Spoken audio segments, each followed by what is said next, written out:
and today we're taking a look at X-Transbots Locke, their take on Masterpiece Cup. Before we do though, just want to say a big thank you to all my subscribers. Thanks for coming back and watching these. Really means a lot to me. If you're new to my channel, hi there, welcome. Hit the subscribe button, and if you find the review useful, hit the like button as well. Okay, here we go. So in terms of accessories, we get two target masters, which I didn't realise it was going to come with this, but we get an interpretation of Firebolt. I think this is supposed to be Firebolt. And now the problem with these is that so it's standard kind of setup, ball pegs everywhere, you know, the usual Masterpiece target master things, which I don't think anybody's ever nailed, to be fair. But the problem with them is that they're covered in paint, and it just affects the tolerances all over. So if you come up close to the ball peg on the arm there, you can see, I mean, this was just from the first turn when I picked it out and moved the arm, it's just scraped all the paint off on the inside, and pretty much every time you go to manipulate them, they just fall off. So they're just very, it's a combination of stiff pin joints and really loose ball pegs and paint scratching off. And also these you need to kind of move around for transformation, but I'm not entirely sure. I think mine might have been fitted in the wrong way or on the wrong side, because you can't bring this all the way flush because of this this kind of nubble here. So I don't know. In theory, this folds around to be Firebolt. In theory, now recoil is a little bit better, but it's the same kind of thing. And you know, I mean, it's a basic kind of Masterpiece thing. You pull these out in theory and fold them over to be a gun. But I'm not going to do it because it just falls apart every time. So there we go, there are those. Best thing about the accessories for me is the gun, and simply because they pretty much match the G1 sculpting. Looks really good actually. It looks plain at first sight, but up close it's got nice sculpting and a bit of a flecked paint finish there as well. And in terms of holding the blaster, it will stay in there, but you have to have the hand closed. If you have it open, it will just fall out. And quite often the wrist will just flop open as well, but we'll come on to that. You also get 3 additional faces. So we've got the cigar face, which is good, and then we've got happy face, and then we've got angry face. They're pretty well sculpted actually, paint's nice. There is a little blemish on mine on the cigar face. I don't know if you'll pick this up on the camera, just on one side there. It's not massively noticeable. And then we also get an alternate dome head as well. Now in terms of using the faces and the head, the issues of paint and tolerance are present there as well. And to be honest, it's right across this whole set. So the extra faces do go on, but they need a fair bit of an extra squeeze to get them kind of on there. And you know, obviously the worry with that is you kind of jam it on and it gets stuck. The additional head, I cannot, I think, yeah, this is the right way around. I cannot get this down very far at all, and I don't want to force it, to be honest. You're basically left with a big gap. So if you want a dome-topped cup, this is probably not the one for you, but there we go. We do also get a shark tail, which is pretty good actually. It's got multiple ball pegs across it, so highly poseable. It's got a paint on it, but it's not particularly well finished. There are quite a few blemishes across it, but at a distance it looks pretty good, and it holds in place, holds in, but again, similar to the blaster, you need the fist closed for it to stay there. So in terms of accessories, I think it's like good effort for the amount of stuff that's here, but it's really poor execution, to be honest, and they're quite unusable in the way that you'd want them to be. So I'm going to give it 5 out of 10. Okay, in terms of poseability, so the head is on a hinge and a swivel. It's got a decent look up, a little tiny bit of a down, and obviously can go 360 all the way around. You've got 360 for the shoulders, soft joint there, and then much more than 90 degrees out to the side, so good outstretch. You've got double elbows, which is very good, bicep swivel, and then you've got a wrist swivel. You've got an index finger that's on its own, and then 3 fused together fingers. The thumb doesn't move, it's just fixed in place. So that's all pretty good on there. You've got full waist rotation, and then you've got, it's not an ab crunch so much as an ab flop, but it is there. You've kind of got a little bit wobble up here due to the kind of inner hinge on there, which we'll come on to. And I don't know, you can kind of use that for poseability. He flops around all over the place, to be honest. You might not have a choice on how you pose this guy. So down at the hips, we've got hip skirts, individual, front and side, and then a kind of butt flappy thing at the back. Now then, the thigh joints, or hip joints I should say, are really strange. You've got this pin joint here, which kind of holds the moving joint, if that makes sense. So I don't know, it's just a really weird setup. It feels quite weak. You've got a ratchet down to, which will allow you to extend out to the front, but it doesn't ratchet when you go to the back. So it's kind of like, what is it? It's a monkey wrench, isn't it? I think it's a monkey wrench. You know that thing I mean. So it kind of has that effect. But anyway, you can go all the way forward and all the way back, and you can go all the way out to the side. This is on a sort of squeaky tension joint, which is quite stiff, to be honest. That's all right. You've got a bit of thigh swivel there as well. The knees, oh god, these frighten me. So they are ridiculously stiff, but they do move. But the problem is that you've got nowhere on this figure, like places to grip things, to move things. You don't know what's going to give. So they go 90 degrees, but it is very, very, very stiff. And coming back this way, because of all the floppiness of these panels, is quite tricky, to be honest, and a little bit nerve-wracking, particularly when you're trying to do it in front of the camera. Oh, and these sliding joints just come out all the time. It's just got a mind of its own. Down at the feet, we've got ankle rocker, we've got a good foot tilt, and kind of forward tilt as well. So yeah, so in theory, so look, the poseability is actually very good on this figure. It is really good, and it'd be like, you know, 9 out of 10 stuff, but the actual usability of it, I don't know. So in terms of presence, I mean, look, he's a good looking dude, isn't he? There's no question about it. And if you like your kind of toon accuracy, I think this is obviously not a bang on match, because nothing ever ultimately can be. But the colours, my God, this is, you know, perfect coloration. I think so anyway. The overall aesthetic is very toon-like. Funny enough, when I saw pictures of it, I thought he looked a little bit tubby around here and in the legs, but in hand he doesn't. He looks really well proportioned, actually. He's got pretty good cleanup. I mean, from the front, it's outstanding. Loses it a little bit with some of these things, like, you know, the butt flap type thing, which, I don't know, you could have up or you can have down, whichever way. It's a little bit unsightly, but generally from the back he's very clean. I like the smoothness of the backpack. I think that's been done pretty well, actually. There is a little bit of gappage up here, but, you know, from all relevant angles, he does look superb, no doubt. And, you know, if you want something that just stands on the shelf looking like a toon masterpiece cup, as much as a masterpiece can, then yeah, this has got brilliant presence, and I'm going to give it 9 out of 10. So as beautiful as this figure looks, and as amazing as he is, when you first open that box and see him, all of that disappears when you pick him out and start to muck around with it. Unfortunately, the quality is just really bad on this. So we'll do the paint first. It's, like I said, looks fantastic. All of that looks really, really great.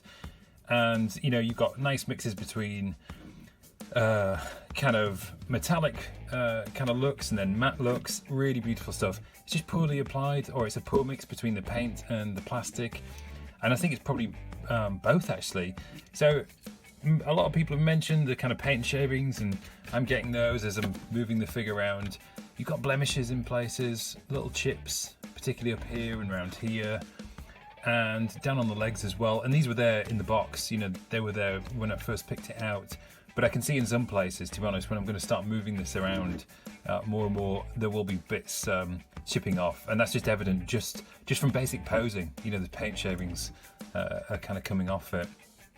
You've got that thing, you know, where the paint and the plastic doesn't mix very well. That appears evident in some places. There's just little bubbles here and there, and yeah, it's just really noticeable, to be honest. Kind of little finishy kind of bits when you get up close.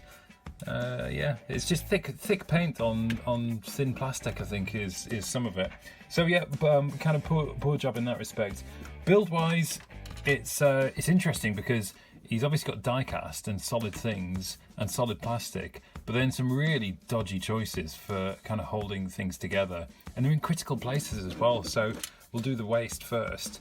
You've got all of the top and all of the heavy bottom held together on this really thin plastic piece in the middle, and I can see that breaking on some people. I can see that that's going to be an issue, and it might have been mitigated a little bit if all of this tabbed securely. And it's really strange because it looks like this maybe was intended to tab into here, but I can't see a way for it to kind of get in because you've got this extra bit at the back, but these two bits here might have secured that in place. I'm not too sure, to be honest. It's difficult to tell. As it is, it doesn't clip together, so you are left with that wobble. Down on the legs, I mentioned the thighs and the poseability. This is a strange setup. You've got this thin pin joint at the top here, holding the rest of this, holding the rest of the leg, which, you know, when you're doing the side to side, comes out on here, and I feel like this is just going to stress this in here. But then particularly, you know, when you're doing a ratchet, if you look at that motion, you're putting all of the pressure on the thinness up here. So that is something to note. Now, thankfully, I'm not quite sure yet, the ratchets are quite thin on the inside here, so it doesn't put too much pressure, and maybe they did that deliberately to avoid kind of issues with that. But what that means is you've got kind of not particularly strong legs.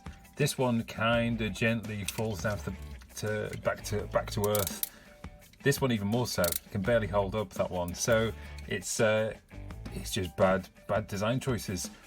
I've mentioned the stiffness of the knees and the fact that you can't easily maneuver, you know, do a knee bend without all of this kind of coming undone. And this is really strange. You've got on the inside here a super thin little tab, which I think is supposed to clip this leg into place, but it's just pointed at a really weird angle to do it. So on this one, it keeps coming out. This one's a little bit better, and that just means that the leg slides up quite frequently. This, I've mentioned, is frustrating, doesn't tab into place. And oh yeah, so I've had the kind of thing that's been mentioned in some of the groups. This was actually detached in the box. It wasn't even in place. It was loose. So poor kind of finish in that sense. It looks like a rushed job in places, but it's kind of compounded, I think, by some poor design choices and a bad mix of paint and plastic in some places as well. So look, overall the quality, and I'm not trying to be sensationalist with this, I've been trying to be really objective and just point out the flaws. Unfortunately, I think quality wise, there are just lots of things wrong with this. Lots of things in lots of places. So I'm going to give it 2 out of 10. In terms of comparisons, here he is with MMC Azalea and MP28 and a couple of cheeky little Earthrise Alicons down there as well. Yeah, I mean, he is a brilliant toon representation of Cup, no doubt. It doesn't work with any of the others, probably it works best with Azalea there. That's kind of okay, but my word, Hot Rod's looking outdated, isn't he? I actually like this as a toy. I'm probably one of the only people who likes MP28 as a toy, but there we go. So yeah, there is that. And probably the comparison that most people are interested in, here he is next to Fans Toys Cute. I'm going to do a full side-by-side of these two figures. It's definitely a tale of two approaches, without a doubt. So there we go.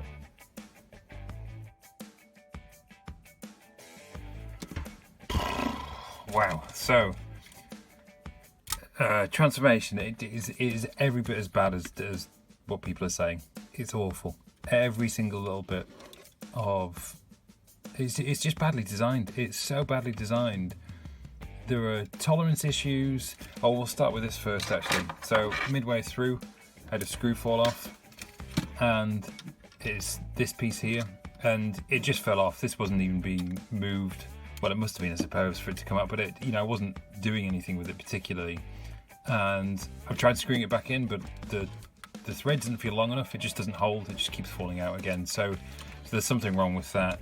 But what that meant was at one point, all of the top half was basically, it was only attached to the bottom half with all these, you know, big die-cast legs flopping around just by this one little hinge. So really, really dodgy stuff.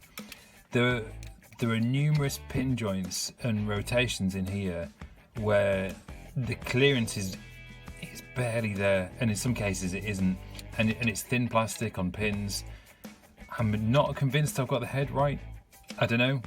It kind of fits clearance wise, but it's kind of a guessing game, a lot of it. So I always try and do stuff without instructions anyway, and in this case you pretty much have to, because the instructions are next to useless. So I think this is the correct configuration, not entirely sure. But the way that the head moves on, I think it's 1, 2, 3 sort of pin joints, pin hinges. And one of them in particular has got like a little ridge on it. So you feel like you're going to snap it when you turn it, and you have to move it that way a couple of times. The wheels and the arms moving all of this junk around is just awful. Getting the head through here is really difficult, and you've just got to line up numerous things in lots of different places to do it. And once you do, you know, you've got kind of just tolerance things of plastic. You know, that things are not squeezing together in the right sort of way. I know I haven't tabbed all this in properly, and to be honest, I've just given up. I can't be bothered. It's so it's been such an unfun thing to do this. Down on the legs, you've got 2 sections here, but to get the wheels out from inside the leg, you kind of roll them up, and then you move a flap here to the inside of the leg. So it's this piece that's now pointing down. This was the cover for this section. But this here, when you push the wheel back through, basically you have to force 2 metal pieces to rub past each other. And I couldn't see any other way of doing it. I think you just expected to push these 2 metal pieces sort of into each other until it pops out. Utterly bizarre. These hip joints here, they're a little bit suspect. This is the bit I mentioned in the poseability or the quality section. I can't remember now. It feels like a long time ago, but this is not strong stuff in here at all. Yeah, it's a proper bad thing. Bad design, bad transformation scheme. What I'd recommend is, if you've got this coming, oh well, I don't know. I mean, it's up to you, isn't it? You know, have a go if you want to, but if you're happy just not having a go, you're not missing much, put it that way. Or wait till Em does a transformation video, would be my recommendation. But anyway, there we go. Proper awful, really bad, really poor. 1 out of 10. Okay, so alt mode. I think, to be fair, they've done a decent job of replicating G1 Cup. You've got nice colours, good looks. I mean, you can't argue with what it is. It rolls kind of decent. I think it rolled a little bit better if I could tab all this stuff in properly. The wheels are rubber, which is a nice touch. This looks a bit plasticky, the trim on there, which is a big contrast to all the metal and the nice shiny paint that is on everywhere else. And also, it's got the line across the middle, but to be honest, at this stage, after that awful effort of getting here, I'm kind of okay with that. I don't mind, really. And also, there's this kind of bump on the side. I think that must hide a screw or something. I'll have a look on the way back to bot mode. But anyway, there he is next to Coot, and you can see big difference there in approach. I'll do a full comparison video of these two, to be honest. And just out of, you know, for pure interest, 15 minutes to transform. I bet nobody thought somebody could make a masterpiece cup that would make this transformation look really easy, but there we go. They've done it. They've achieved something. So there he's next to G1 Cup, just because I've got him there. Why not? So yeah, it's an alright alt mode. It's not perfect, it's not brilliant, but it's alright. 8 out of 10. So there we have it. Adding it all together, he gets a final score of 5.5 out of 10. And it's a real disappointment, this figure, actually. I really wanted it to be good. I was looking forward to getting this, checking it out. I was a little bit on the fence with it, but I thought I have Coot, so I can get it and compare and all of those kind of things. But yeah, proper disappointment. Not worth your money. And you could argue that it looks good, and yep, fine. Some people might be happy with that. But to be honest, if you're paying masterpiece money for a transforming robot, you deserve so much more for what you're paying. And this just doesn't deliver in any which way. Bad quality, bad finish. It's rushed, obviously a rushed finish because some bits are falling off straight out of the box. Really bad design in the engineering for the transformation. It's just not good enough, really not good enough. Anyway, I hope that's been useful at least for a review. Thanks for watching, take care, stay safe, and bye for now.